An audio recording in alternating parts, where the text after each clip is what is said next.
remember when I first read this chapter being extremely frustrated with equality. He was driving me crazy because I felt like he was totally missing the boat. But then as I started thinking about it, I realized that I didn't really know how to fix it exactly.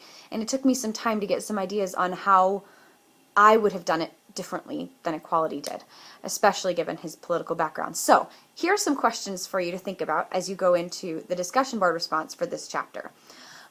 Where did Equality 72521 go wrong? How does being part of a group define you?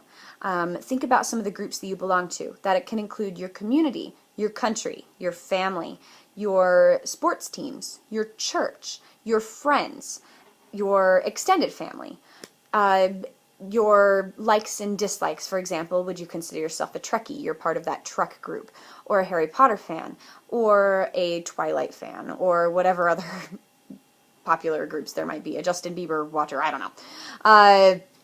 So those groups, how do those groups define you?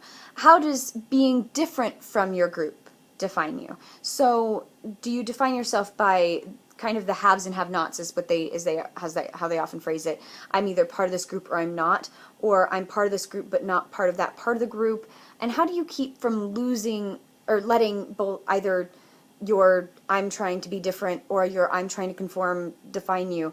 I think it's really easy to see, especially in modern teenage culture, how you have people who spend their entire life trying to either become part of the group or trying really hard to not become part of the group, and that's just how they spend their time. They define themselves by what they don't do, or define themselves by what they're trying to do, but not necessarily finding a happy medium. We hit just a lot of extremes. So consider those questions about how belonging to a group influences you, how not belonging to a group influences you, and how you find a balance between those worlds so that you're not hitting just the extremes. Because that's what equality does, and it's really annoying.